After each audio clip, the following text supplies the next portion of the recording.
The following program is paid for by Lifespan Wealth Management, providing financial advice since 1993. At Lifespan Wealth Management, the main thing they do is provide retirement planning and advice and manage their clients' investment accounts. If you're looking for a financial advisor, contact their office at 478-922-8100 to set up your complimentary consultation. Lifespan Wealth Management has offices in Macon and Warner Robins for your convenience, and you can learn more about them by visiting their website at retirerelax.com. While you're on the site, visit the special report section, which provides great financial education information on many different topics. You can also sign up to receive their digital feeds, which are short videos providing great information relevant to retirement, investing, and matters that affect your money. They also offer seminars to the community at no cost. If you're looking for a guest speaker for your church or civic organization, give them a call to discuss the topics you would like them to cover. Again, their contact number is 478-922-8100. Now, from the Macon studio of News Talk 940 WMAC, it's time for Your Money with Sherry Goss, Randy Goss, Jonathan Eisner, and Corey Albrecht. Good morning, Middle Georgia. Good morning. Good morning. It's great to be back with y'all again this Memorial Day weekend. And as this is Memorial Day weekend, we hope that you all enjoy your extra long weekend. I know many of you are planning on some social gatherings or getting out on the lake or traveling to the mountains. Whatever your plans, please be safe. You know, Sherry and I were driving in this morning, and the police are out in force. So big time. Don't let them get you. Okay. Anyway, we have a great program lined up for you. So I'm going to turn it over to Jonathan. And all right. It's cool. I was thinking about telling a story about getting pulled over by the police last weekend, but I'll save that one. Did you get a driving award? Not quite. The opposite. Okay. So a quick quick market update. Wall Street closed out the week with a cautiously optimistic tone as investors weighed strong corporate earnings, resilient economic data, and another sharp move higher in Treasury yields. Despite some volatility, the major indexes remain near all-time highs, which tells you that investors still believe the economy has more strength left in it. The bond market was really the center of attention this past week. Treasury yields, especially the benchmark 10-year, climbed higher as investors reacted to ongoing concerns about inflation, government debt levels, and the possibility that interest rates may stay elevated longer than expected. Seems like we've been hearing that. That sounds like a broken record, doesn't it? Right. And when bond yields rise, everyday Americans tend to feel it quickly. Mortgage rates can stay higher, car loans become more expensive, and credit card interest rates remain elevated. But rising yields may also be sending an important message to the Federal Reserve. One theory gaining traction on Wall Street is that the higher, longer-term bond yields could actually do some of the Fed's work for it.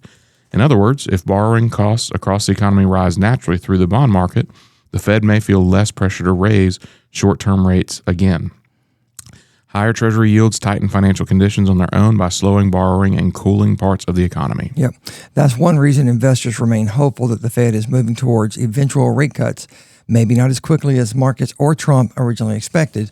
The central bank continues to emphasize patience, wanting more evidence that the inflation is fully under control before making major moves.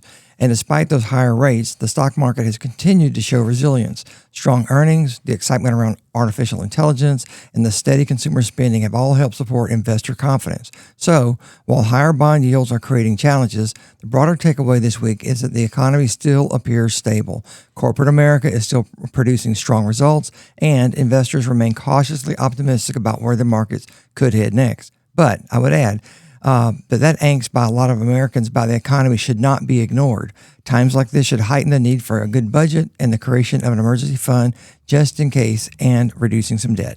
So, very good. All right, moving on. Recently, I read an article titled My Favorite After-School Job and What I Learned From It. This article made me sit back and reflect on the many jobs that I've had in my life, but to address the question specifically about a job that I had while I was in school took me back down memory lane. I can remember working with my dad starting at age 12. He would carry me to work with him in the summer, setting up mobile homes. So my first job was manual labor, carrying concrete bricks and running back and forth to the truck to get tools. Since it was summertime in Georgia and the work was outside, it was very hot, very, very hot. I enjoyed hanging out with my dad, but I did not enjoy that job, and it made me not want to have to do that job for a living. At age 15, I went to work at Western Sizzling in Griffin, Georgia, washing dishes and bussing tables. That's not a fun job either, but it was not in the baking sun. And I was getting a steady stream of money to help me fund my first car and keep it fueled. At one point, I was trained to work in the butcher department and making ground beef and cutting steaks. That was a great job. We turned up the music and cut meat, cut the required meat for the next day's service. But I got promoted to that position because I was willing to do anything asked of me by the owners. And I had several other jobs while in high school, from a photographer with Green Studios. I worked at the Thomas DeMille's cotton mill, taking bales of raw cotton and turning that into string or woven material. And I also worked at a Christmas tree farm trimming trees. That was hard work because every tree on the farm was trimmed with a long knife that you had to walk backwards in a circle, swinging it from upper right to lower left across your body, which created a nice cone-shaped tree. I'm glad you didn't cut yourself. Yeah, I mean, it was some sketchy moments there. There were no automated tractor-mounted trimmers on that farm. I was a 2-year employee and the only person they could count on to show up to trim these trees, and they were always giving me bonuses. And one bonus was that on occasions, the owner would give me his turbo Peugeot to drive to the tree farm. Doing what I was supposed to be doing when no one was watching and getting rewarded taught me a good lesson. At one point, I was working 3 different jobs after school on days and weekends. Of the high school summer jobs, I believe I would have to say that the cotton mill and the trimming trees was the best. Each one of these jobs provided the same lesson: show up and do what is asked of you. At both jobs, after a few weeks, the supervisors let me set my own hours and not have to come in behind me and double check on my work. But I'm sure they did. After all, I was still a high school kid. I don't know if there was a specific event that made me realize that people would give me money if I just showed up and did what they asked. I guess you could say that was the epiphany. That was an epiphany for me, and one that I carried with me for the rest of my life. And I guess that all of the advice boils down to do what is asked without griping, to the best of your abilities. And don't be afraid to volunteer for work outside your comfort zone. People will notice and reward you with promotions, raises, and possibly both. Very good. So I grew up in northern Idaho on a farm, and my chores were to feed the pigs every morning, which was very exciting, and then to clean the pig barn out on the weekends, which was also extremely exciting. And then I cut 3 acres of grass with the lawnmower. I did the gardening and all sorts of crazy stuff. And I should have thrown in here, what's the name of that chemical my dad was using on the farm? Like a Roundup, a DDT. Yeah, so my dad would keep buckets of DDT in the garage, and he'd say, "Hey, Sherry, go spread this all over the garden because there's some bugs out there." And I would take this giant bucket of DDT with no gloves on or nothing, and just with my bare hands just be throwing this stuff around and breathing it, everything. It's a miracle I'm alive. It was a different time. That explains a lot. Right? So You said it, not me. So my dad grew up during the Depression, so he didn't believe in buying us any more than shoes and underwear. Thankfully, my older sister started to teach me how to sew in the 3rd grade. At 15, I got my first job as a dishwasher in a restaurant, and I didn't care, as I wanted money to be able to buy clothes. 4 months later, I got promoted to a waitress, and my uniform was a Raggedy Ann outfit. And I wish you had a photo of that. You could not She still has the imagine outfit. what that looked like. And I'd have to wash it out by hand every night because I'd be soaked in sweat when I went home. But did I care? No. Every night I could go home and count my tips, and I didn't care how hard I had to work to get to the next level. That pretty much stuck with me forever. One of the reasons the job helped to shape me to who I am today is that the owner, this big, gruff guy, would sit in the corner of the restaurant all day drinking coffee and watch us work. And if you saw me wasting a step, he motioned me to come see him. And he would say, "You just walk by a table without picking up dirty dishes. Pay attention and be efficient." That lesson has stuck with me to this day. That job may have been hard, but I learned so much. So I encourage listeners to share those stories with your grandkids, as life is very different today. And I hear from a lot of clients that their kids don't want to work this hard, but this is how you learn to suck it up and do a good job. Yep. Huge life Those lessons. are. Love that. Randy, speaking of you driving that turbo, I thought about, did you guys see that Kyle Busch died this week? Yes. No. NASCAR driver? Yes. So we did a story on Kyle Busch not that long ago where he won this insurance. lawsuit against the Pack Life, for $8.5 million. He died. He had some abrupt illness, undisclosed at this point. Oh my gosh, that's sad. On Thursday of I this week. just saw or the something. headline. I didn't read it. Yeah, sad. 41 years old. Very sad. That's crazy. 41. So, all right. So, like you guys, I had several odds and ends jobs in high school. One summer, I worked in construction and made $8 an hour. It was $8 cash. It was, I guess, under the table. That was a lot for a 16-year-old. I also had a job my junior year at a doctor's office sorting and cleaning through patient files. That sounds exciting. It was awful. Back then, it was all physical files too, and I hated that job. But I would say my first real job out of college is where I learned a lot of the most valuable lessons that I still have, both about work habits and about life in general. I worked as a media sales rep at a network TV station. It was the Fox affiliate in Macon, Fox 24. And my job was to sell ads to local businesses in Middle Georgia. It was an outside sales job. That's a tough job. Very tough. Very little time was spent physically at the office. It was at 10 a.m. They booted us out and they said, go call on people and don't come back until 4 p.m. So, and it was also 100% commission. So 22 years old, going business to business, working my way through gatekeepers galore, trying to get to the decision maker to see if they wanted to be on TV. It's not easy to walk into a business and ask to speak to the owner or the manager, especially as a young person. You got to learn how to have a lot of confidence pretty quickly. Mm-hmm. Or it's going to build a lot of confidence if you stick with it. Yep. Right. And so I remember I called my manager a lot and asked how I should go about doing things or if it was okay to do things a certain way. And at one point he just said, Jonathan, you got to skin your knees up. You got to do some of this stuff on your own and learn. And he was right. And he would never know it, but that comment really stuck with me. I learned in that job that you don't reap rewards without taking risks. I had to learn to be fearless and bold. I had to learn how to communicate with business owners. And because it was all an all-commission job, I had to learn it pretty quickly, too, or I wasn't going to eat. I didn't love the industry. I didn't think it was a job I wanted to do long-term, but I did do it for about 6 years, and I took some valuable lessons with me. And it was a tough but rewarding job, and I'm very grateful for the experience that gave me. That's awesome. So, Corey, what's your story? After high school, I got an academic scholarship to go to the University of South Florida. At the same time, my family decided that they were going to move to Georgia to be closer to Dad. So I had the option to go with them and pay for college in Georgia or stay in Florida by myself and have my tuition and books paid for. I opted to stay and work my way through college so that I would be able to pay for rent and my car and go to school full time on top of that. Fortunately, for me at least, COVID popped up while I was in the middle of going to college, and I used the virtual learning to my benefit. I worked 9 to 5 Monday through Friday and 7 to 2 on Saturdays and did my schoolwork after hours, and then I blocked out Sunday to take tests for my classes. That's amazing. My main job was working in a warehouse, and over the course of college, I moved up from packing boxes to managing the warehouse at 20. I had it to the point where the whole staff could confidently leave for a trade show, and I could run the entire warehouse by myself, from accepting orders, prepping the product, to scheduling and shipping the products. Start to finish, I had it down to a one-man show. And when I left, they hired 2 full-time and 1 part-time worker to replace me. Now, if I had been getting paid for even the cost of 2 of those employees, I probably wouldn't have even left. Instead, they're paying 2.5 to get the same results without the same level of confidence that they had that they could leave for a week and not have to worry about everything getting done. I guess the main message is to show a company what you're worth. Yep. If you're doing 2 jobs worth of work and getting paid for 1, it might be time to look for a job that's going to pay you what you're worth. Or just go and ask for a raise. See what happens. Yeah. Yep, great advice. All right. Here are some real life lessons from working on these tough jobs. First of all, stay calm. These jobs can help you learn invaluable lessons about human behavior and the good and the bad while learning to be patient and become a leader. Even though as a young person, you can learn to lead others, which is a huge skill set in life. A job can teach you to have work ethic, be on time, be accountable for your actions, and deal with all types of people. Become efficient. This came to me later in life when I was vice president of Consumer Credit Counseling Service in Atlanta, where I managed 108 people.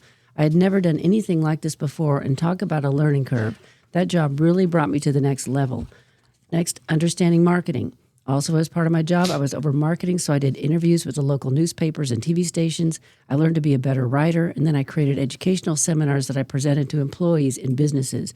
That's where I realized I enjoyed public speaking and helping people learn about money management.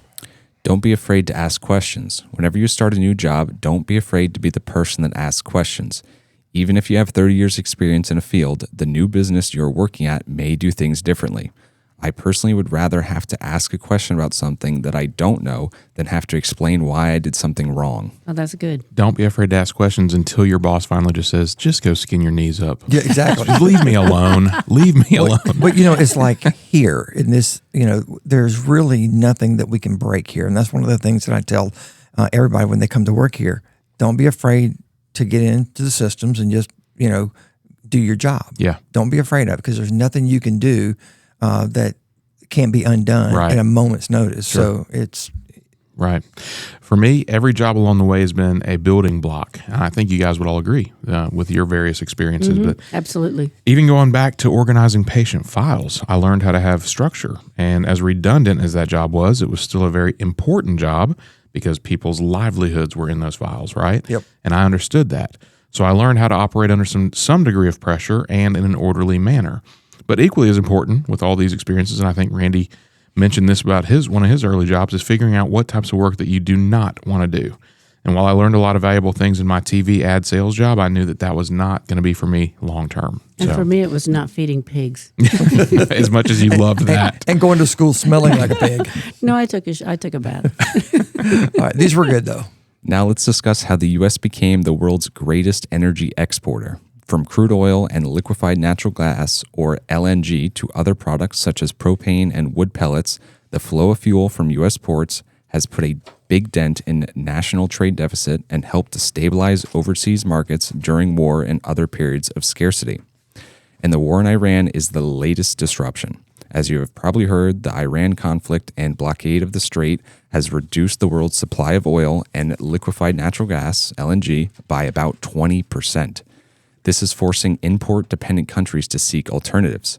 Many of these countries are turning to the U.S., and now there is an armada of tankers headed to fill up. Kepler's, a market intelligence firm, is tracking 70 supertankers known as Very Large Crude Carriers, LVCCs, that are due to arrive in Gulf Coast ports. Energy industry analysts expect export volumes, which are already at or near records for various products, to reach new highs. One limiting factor will be the availability of export infrastructure, such as the multi-billion-dollar terminals that chill natural gas to minus 260 degrees Fahrenheit to make it a liquid suitable for ocean transport. An interesting fact about these LVCC tankers is that when the LNG is compressed, they can hold enough energy to power 70,000 homes a year. In 2018, U.S. LNG export volumes had more than quintupled, exceeding 1 trillion cubic feet. The biggest buyers then were South Korea, Japan, and Mexico. Yep. And then Russia in 2022 invaded Ukraine, and that too shook the energy markets and redrew trade routes. Europe shed Russian gas, and countries including France and the UK, Spain, and the Netherlands bid up prices for LNG cargoes to draw them away from Asia. U.S. export capacity since has ballooned. The U.S. shipped more than 5 trillion cubic feet of LNG abroad last year, still feeding Europe and the Far East while gaining market share in Turkey and Egypt. The U.S. has added production capabilities with the recent opening of the Golden Pass LNG terminal on the Texas coast, which has helped keep the global prices much steadier than in 2022, despite the Hormuz closure. Yeah. Crude oil infrastructure spending has also enabled record U.S. oil exports, too. The Port of Corpus Christi, the outlet for the Permian-based oil fields, finished a $625 million expansion last year to deepen and widen its ship channel to handle two-way traffic of fully loaded tankers. The U.S. is also a net exporter of refined products, including gasoline, diesel, and jet fuel, shipments of which soared to a record last month. But the most abundant petroleum product export is by far propane. Most Americans know propane as the bottled fuel that they use to grill meat during the summer barbecues or take on camping trips.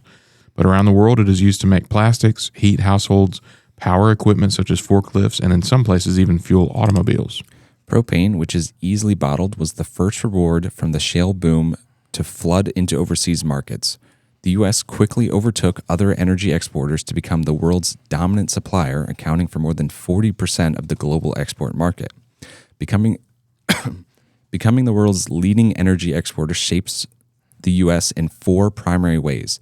From a macroeconomic standpoint, the massive fuel shipments shrink the U.S. trade deficit and provides billions of dollars in foreign currency back into the American financial system. Yep, and the next of the four ways it benefits the U.S. is that the domestic consumer price level, at the consumer pricing level, the things you just mentioned, Corey, creating high-paying jobs from engineering to construction and logistics, not to mention the added corporate revenues, taxes at local, state, and federal levels.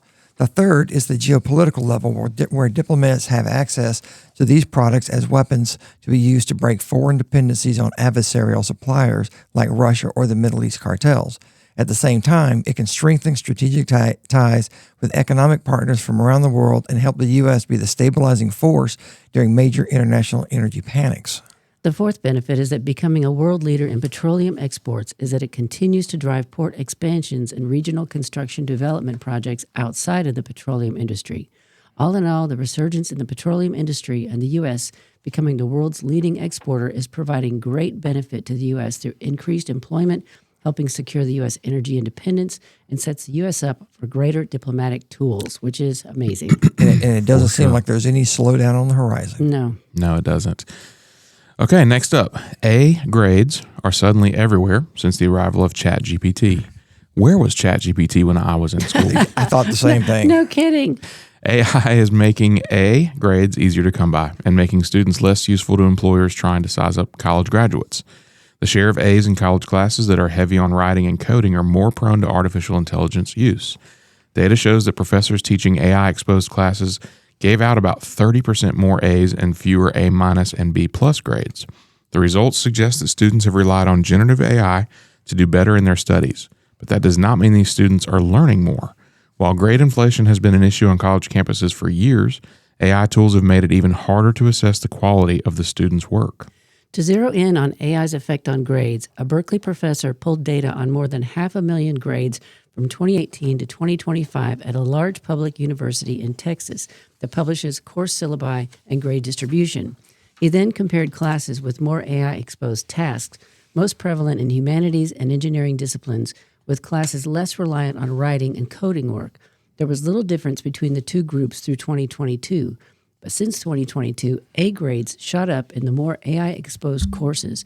In classes that had more take-home assignments like homework, getting an A was even more likely.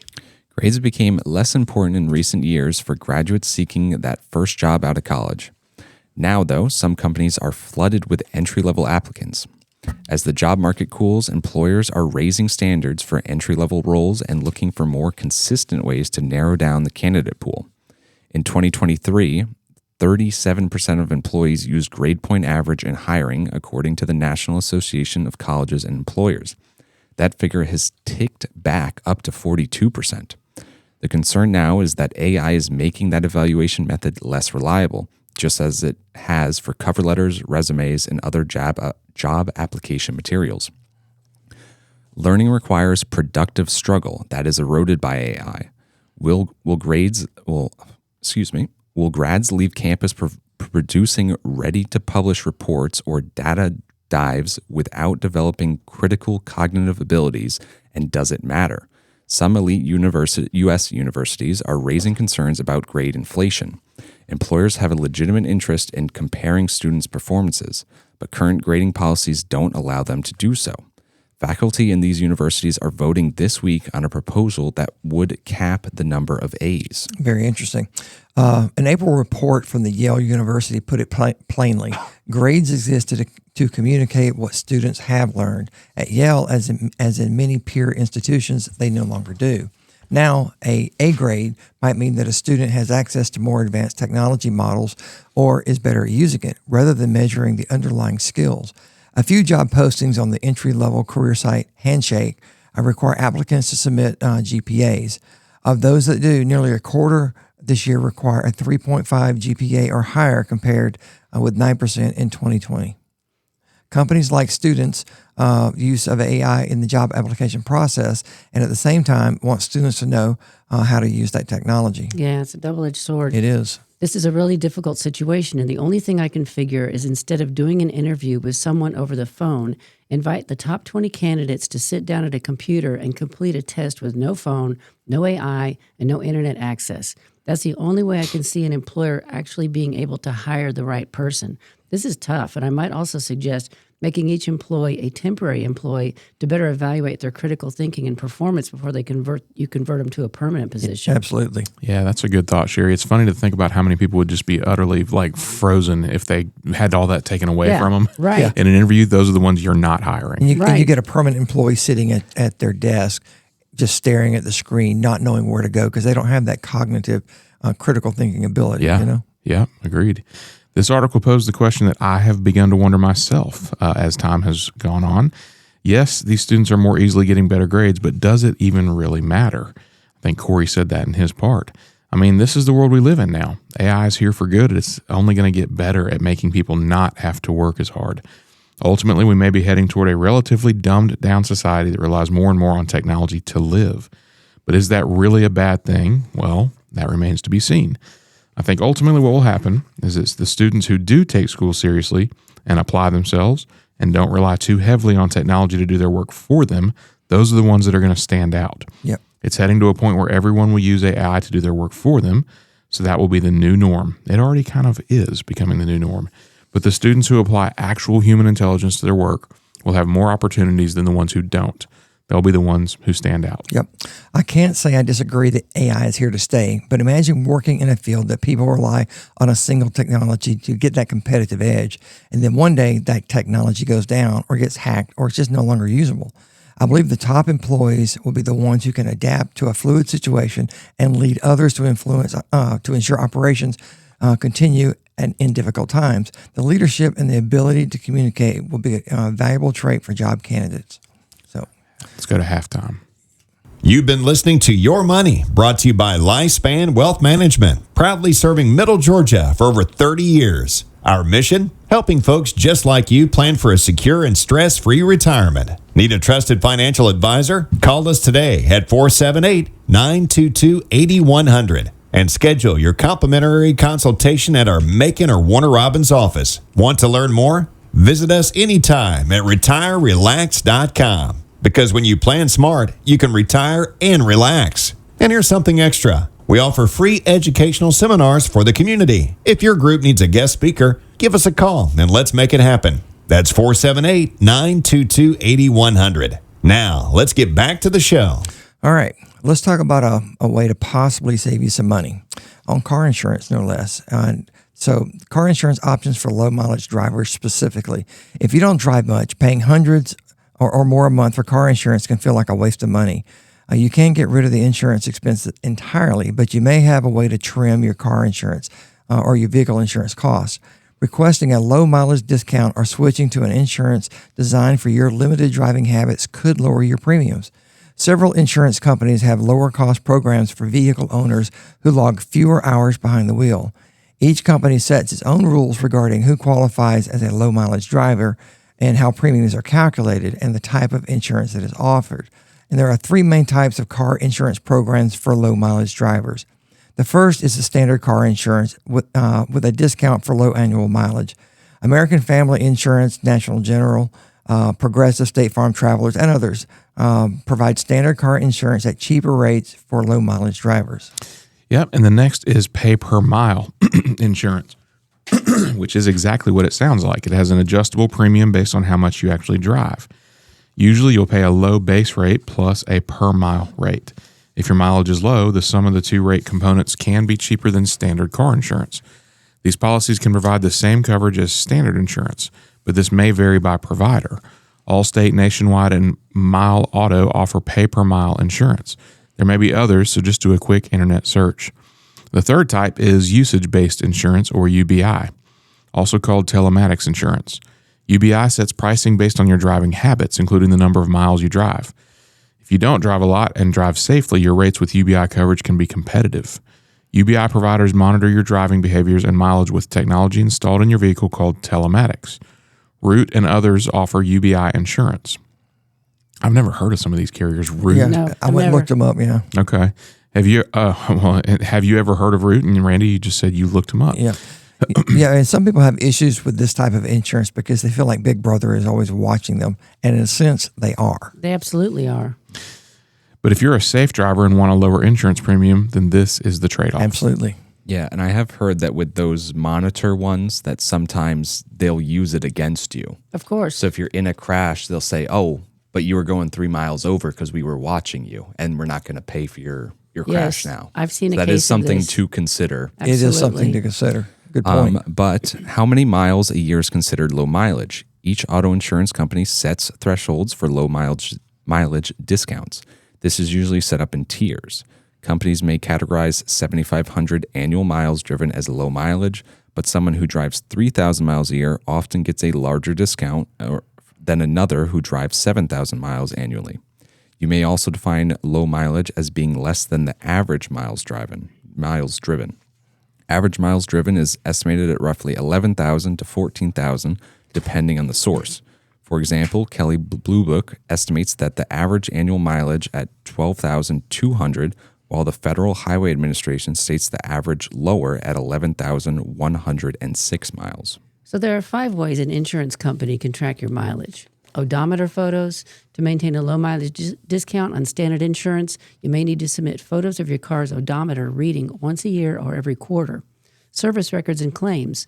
Auto dealers, oil change providers, and independent service shops may report work on your vehicle and odometer readings to national databases. Insurance companies can access that data to determine how much you drive. Device installed in your car, like we were mentioning. Some insurance companies provide a device that plugs into your car's diagnostic port. The ports may be located under the steering wheel, near the center console, or under the dashboard. You can check your owner's manual to find the exact location. Or connected car. Some modern vehicles have built-in technology that collects data on your driving and sends it to your insurance company. For example, some Toyotas made in 2018 or later can share driving data with Nationwide. My Toyota truck came with a big red sticker on the dash that said exactly that. Maybe not to the insurance company, but for them for analyzing the testing truck. purpose. Yeah. Congratulations. Right. Yeah. Oh, I drive Big real Brother's slow watching. now. Another one is a smartphone app. You may have the option to use a mobile app that automatically detects when you're driving and records mileage and other data. There are several reasons you may be a candidate for low mileage insurance. You may work from home, or maybe you're retired or living in a walkable city. So if you don't drive a car daily or take long trips, low mileage insurance may be an option. Yeah. A few years back, I had what I called a farm truck, and I asked my insurance provider about reducing the rate on that truck. And if I'm not mistaken, they allowed me about 5,000 miles a year, which worked for me because the truck remained parked at the lake, and I only drove it back and forth to town to pick up supplies for the wood shop. And that saved me several $100s a year. The bottom line is that it never hurts to ask about a discount. But the question too is, how much can you possibly save on your car insurance with low mileage policies? Estimates vary, but someone driving less than 7,500 miles annually can lower their insurance premiums between 5 and 15%, depending on the state and the insurer. How can you get low mileage discount on your car insurance? The first thing you want to do is track your weekly driving for a month or two and calculate the annual rate of your sample. Then ask your insurance agent provider if there is low mileage discount available. You may need to prove that you don't drive much with dated photos, like we talked about a second ago, of your odometer. Ask your provider what information you're going to need to provide when the discount can take effect. Yep. I might recommend asking the agent first and then price shop between a few carriers. Let these carriers tell you what evidence they need, but definitely shop other providers. Your current insurance company may not have a low mileage discount, or the discount may not be very competitive. Look into standard coverage with discounts, pay per mile insurance, and if you're a safe driver, usage-based insurance or the UBI might also be a good fit for you. Note that some online quoting tools may not request or consider your annual mileage. In that case, follow up with a broker or agent to ask about a mileage discount. There are other ways to track your mileage, such as safe driving apps. Install a safe driving app like Hum and use it to evaluate your driving habits. If the app gives you a good safety score, consider getting a quote for usage-based insurance. UBI is not advisable if you have risky driving habits, since it may cost more than standard insurance based on your driving style. I wonder if it tracks people who pass you on the right without using a blinker. That's my biggest pet peeve. Yeah. But remember that it never hurts to ask for discounts and explore methods to save some of your hard-earned money on insurance premiums. I think I mentioned this a few months back, but I did some price shopping for auto insurance, and one phone call saved me $760 every 6 months. So it's definitely worth your time.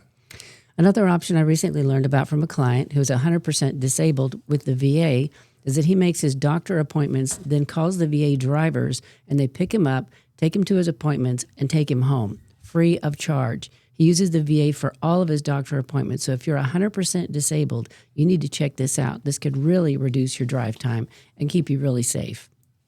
All right. U.S. foreclosures filing hit a 6-year high in the first quarter. This is primarily due to fast rising homeownership costs such as property tax and insurance bills. The actual number of properties with a foreclosure filing rose to almost 119,000 in the first quarter. That's a 26% jump from the same period a year earlier. Analysts say this is a return to the pre-pandemic norm, but is a sharp increase and an indication that more people are struggling and a possible warning sign of more pain on the horizon. Adding to the increases in taxes and insurance, some borrowers' student loan payments have also resumed, adding to their expenses. There has been an increase in delinquencies for credit card bills and car loans as well. Homeowners who bought their homes within the past few years might even be worse off because they bought at a higher mortgage rate. In some areas, prices have slipped, leaving some owners underwater. What we want to focus on here is the national increase in delinquencies. Rather, we want to provide some guidance on how to handle the situation should you find yourself falling behind on your mortgage. And as we know, falling behind on any bill, especially your mortgage, can have negative consequences on your credit score. So if you're falling behind on your mortgage, acting quickly is the best way to protect your credit and possibly keep your home. That's right. The first thing you should do immediately is contact your mortgage company. Call the company that handles your mortgage payments as soon as you realize that you may miss one.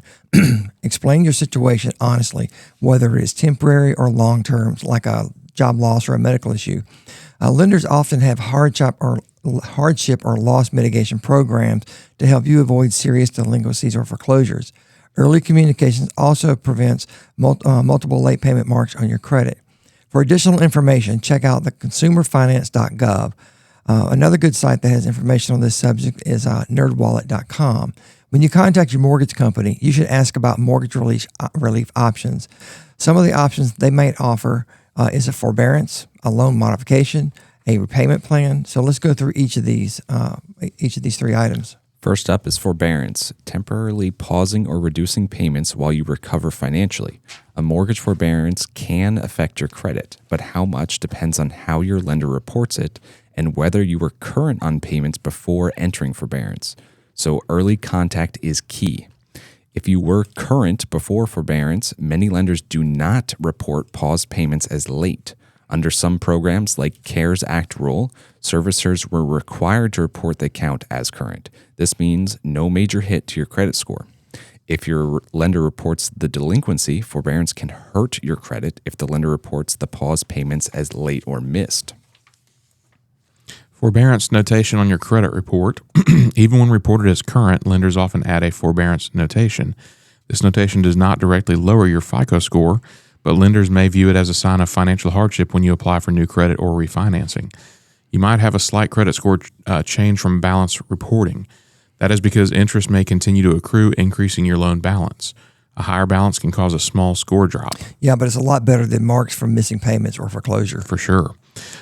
Next is loan modification. Like it sounds, it simply adjusts the loan terms, like the interest rate, the balance, or the length, to make payments more affordable.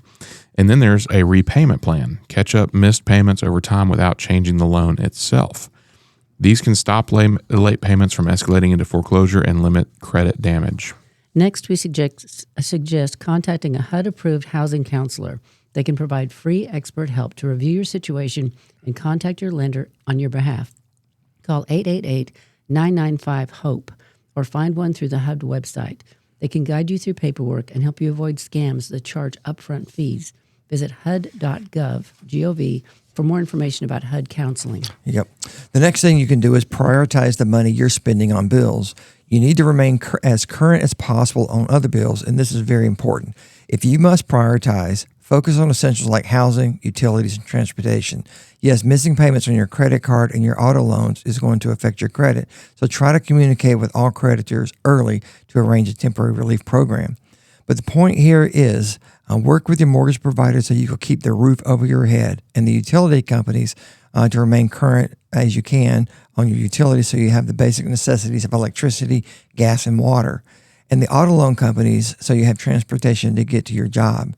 So if you're communicating with the primary and secondary lenders, you can get some much needed relief.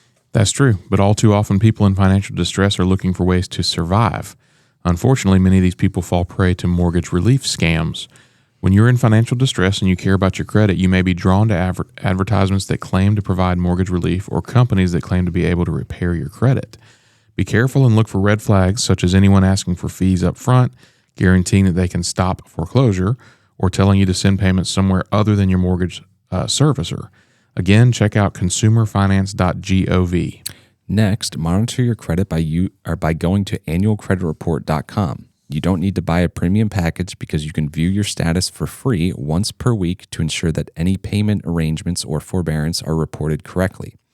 If the credit report does not properly reflect what you and the lenders have set up, then contact them and let them know. One other point, when you communicate with any lender, you should ask for any agreement that you make in writing. Have them email you the terms and conditions or any relief program, or for any relief program. If you use chat, copy the entire conversation and save it for future references. Taking this step early can help you stabilize your situation, reduce harm to your credit, and avoid foreclosure. Yeah. And a true story here. When I was the commander of the communications squadron, one of my troops came to me to discuss his financial situation. Due to a divorce, he was upside down on just about everything and was going to have to forfeit his home. He was going to rent an apartment and just let the house go into foreclosure. I advised him to contact his mortgage company and level with them about his situation. He did this.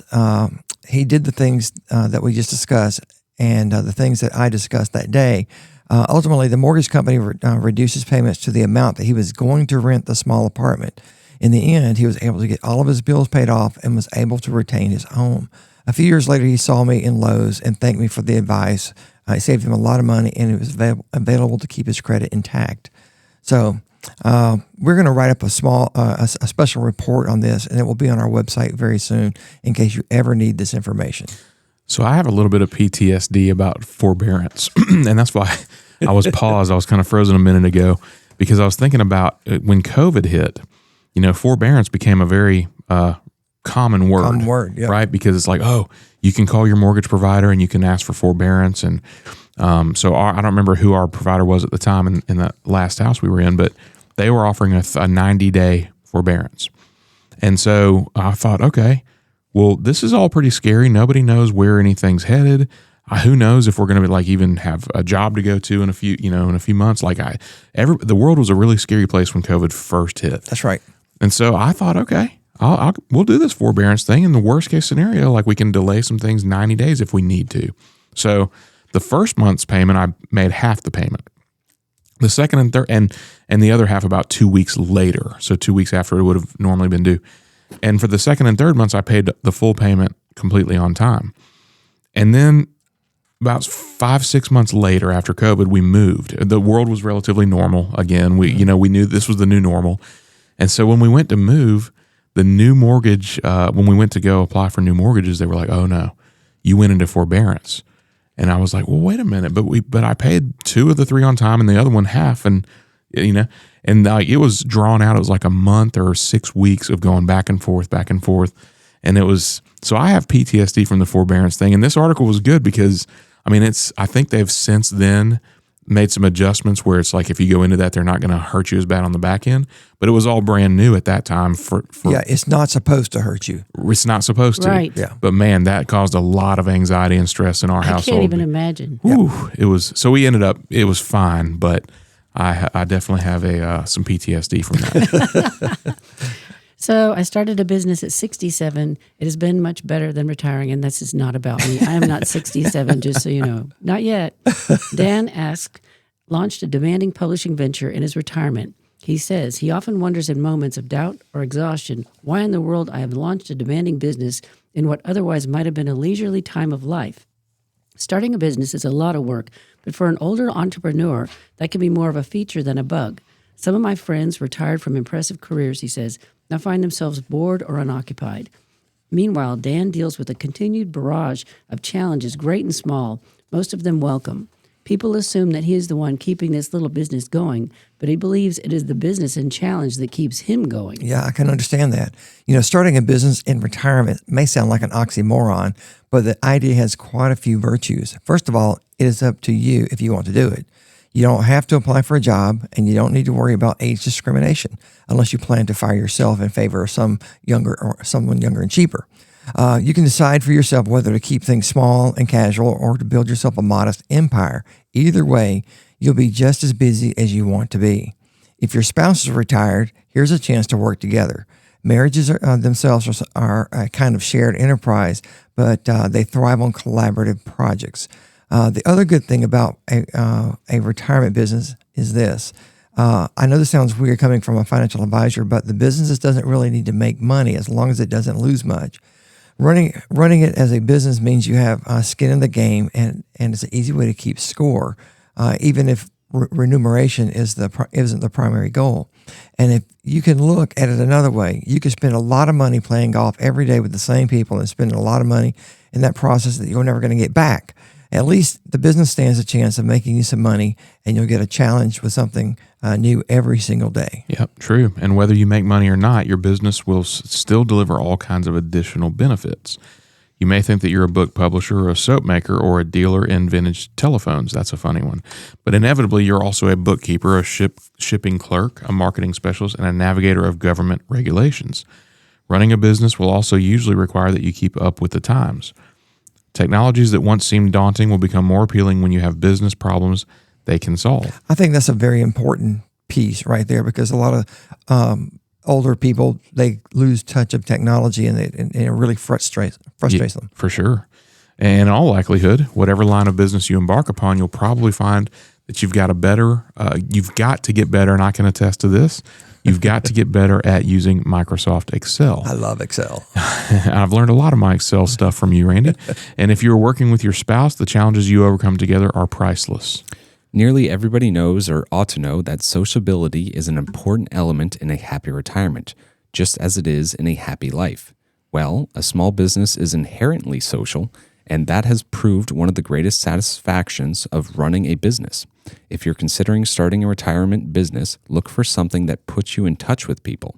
At the very least, you'll need to cultivate customers, and if you're lucky, you'll also make some friends. It doesn't hurt that lunch or drinks with business associates or customers can be tax-deductible expenses. Funny. One of my favorite client businesses is a beekeeper. He loves it. It gives him something productive to do, and he cares for the bees immensely. And the product they produce is amazing. Yes, it is. So if you're bored in retirement, think of what you could create. It might be life-changing. Absolutely. Okay, I love this one. A new bill wants to make 401k charitable giving easier. A new bipartisan bill may pave the way for older Americans to donate retirement savings to charity tax-free. The Charity Parity Act, as it's called, would expand qualified charitable distributions currently only available in IRAs. The bill proposal would allow QCD to be made, QCD, which is the qualified charitable distributions, to be made from 401ks and other workplace plans. Currently, retirees who want to make a tax-free donation from a 401k must first roll the money to an IRA, a step the bill's supporters say is unnecessary. The proposal comes as 401k plans are increasingly adding features to keep retirees' money in place. In case you're not familiar with QCDs, they were created in 2006 as part of the Pension Protection Act, allowing individuals aged 70 and a half or older to make charitable distributions from their IRA without having to first withdraw the money and then donate it. In 2006, as part of the Pension Protection Act, allowing individuals aged 70 and a half or older to make a charitable distribution from their IRA without having to first withdraw the money and then donate it. Having to withdraw the money first can push up a donor's adjusted gross income, which can have ripple effects. We have a lot of clients who would rather donate money to their favorite charities via QCD than take the annual required distribution as income. Allowing QCDs to be paid from a retirement account like this prevents the money from increasing a person's annual income, which could affect things like Medicare premiums, disqualification from Medicaid-funded nursing homes, or disqualification from state and local senior discounts. And I have a lot of people, a lot of clients that are doing the QCDs. Absolutely. Because they don't need the money and they don't want to increase their income. Yeah. And most people take it from the tax perspective. They don't want to pay more taxes.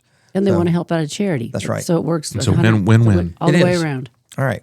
The American rebellion against AI is gaining steam. Public sentiment towards artificial intelligence and data centers has rapidly soured, affecting elections and leading to protests and isolated acts of violence.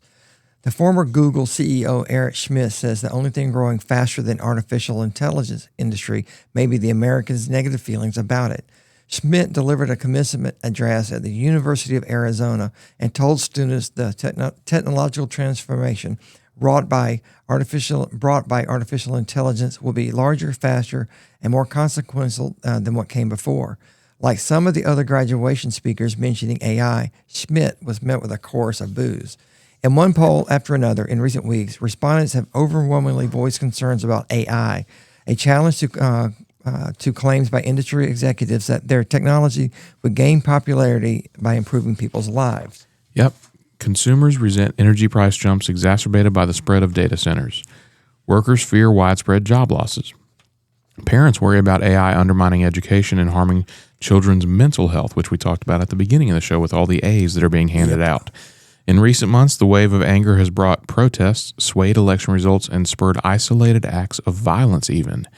In one such incident, a 20-year-old Texas man allegedly threw a Molotov cocktail at OpenAI chief executive Sam Altman's home and made threats at the company's San Francisco headquarters.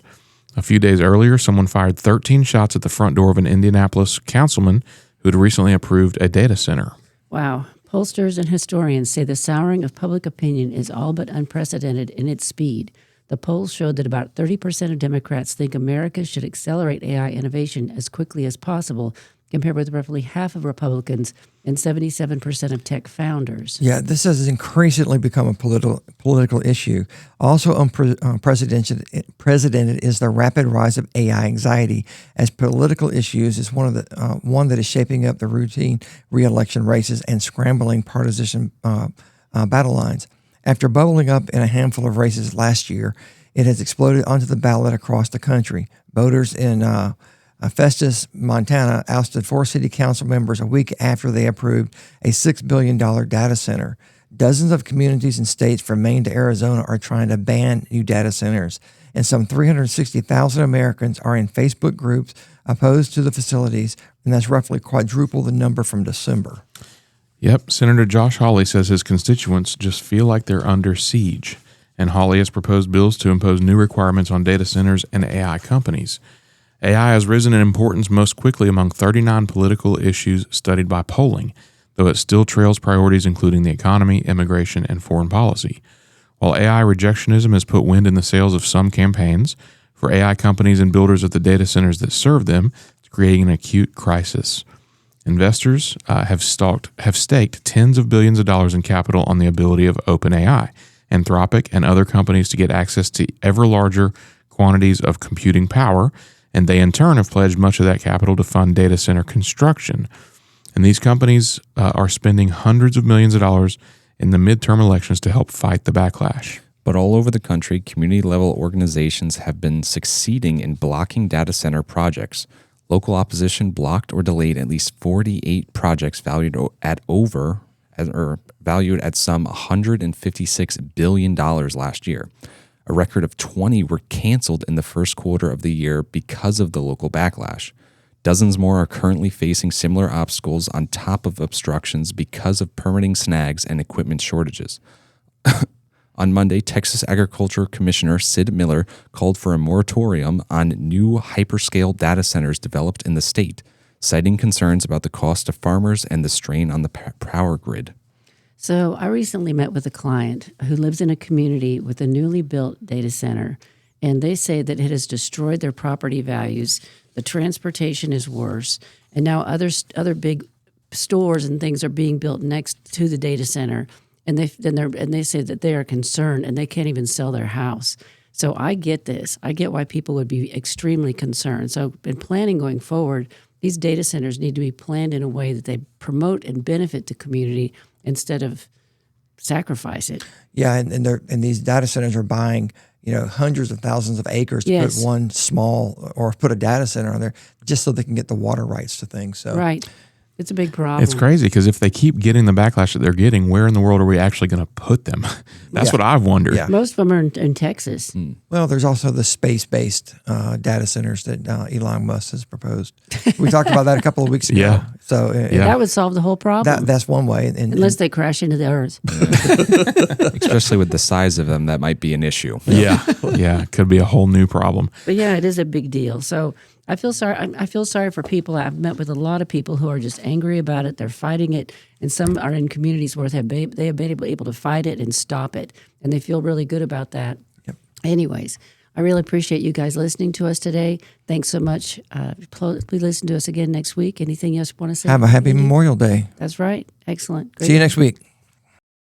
Thanks for listening to Your Money, produced by Lifespan Wealth Management. As financial advisors, the main thing they do is provide retirement planning and advice and manage their clients' investment accounts. If you're looking for a financial advisor, please contact their office at 478-922-8100 to set up your complimentary consultation. You can learn more about them by visiting their website, retirerelax.com. And if you have a question or a topic that you would like them to cover in next week's broadcast, you can email Randy at rfmoney.com. They look forward to connecting with you next week. Have a great weekend, everyone.